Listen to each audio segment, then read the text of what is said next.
Giving effective presentations in social studies. So you want to be like this guy, Steve Jobs. He's often referred to as one of the masters of giving effective presentations. His presentations inspire consumers to go out and spend hundreds and even thousands of dollars on products they didn't know they wanted until they saw him talk about it. Well, in social studies class, we're not going to ask you to go out and sell something, but we want you to convey information as well as Steve Jobs. Now, in order to do that, there's a few things we want you to pay attention to, and the first is avoiding filler words. And to and but. That's just something that we're going to ask you not to do. And, basically, they're just going to judge your entire packet off of this particular issue. Notice how distracting it is when those verbal filler words like and, so basically, are used excessively. It draws attention away from the presentation and makes it hard for people to follow along. Our second tip is dress for success. If you want to be taken seriously, you need to dress seriously.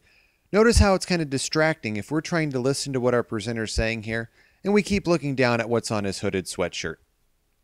That leads us to number 3. Don't pace while speaking. Notice how distracted it is for the viewer when the speaker's walking back and forth. He's walking in front of the slide. He's blocking out some words. We're focusing on trying to follow the speaker rather than listening to what the speaker's actually telling us. Tip number 4 is very important.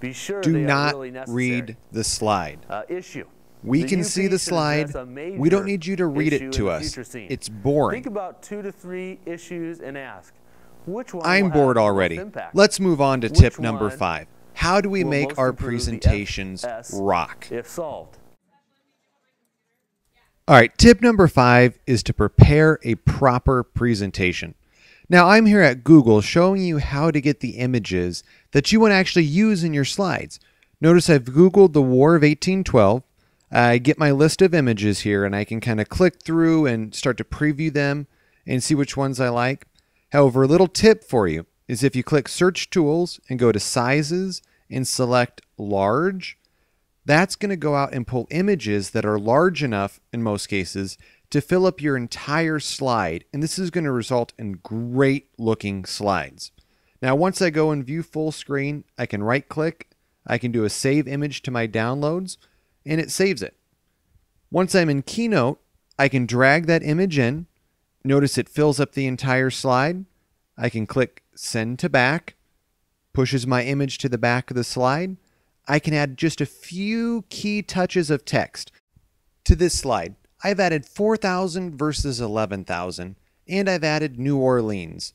Now, those two things are very important. 4,000 versus 11,000 kind of jumps out at the viewer. I see the picture behind me. I can envision 4,000 troops versus 11,000 troops, and New Orleans clues me into the battle that I'm actually talking about. Now, I can also go ahead and on my next slide here, you can see I've added 2 very large pictures with just that text of New Orleans.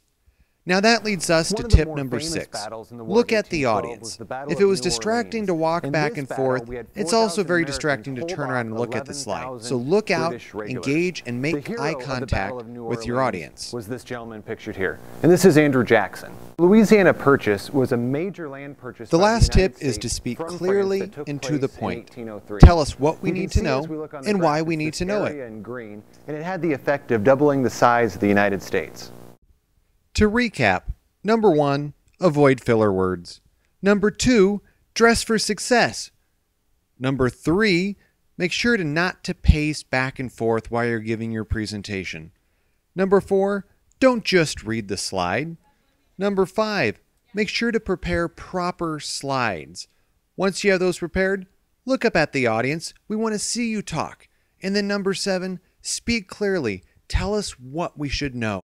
Lastly, if you follow our 7 steps to success, you'll be able to hold the attention of the room with your presentation just like Steve Jobs.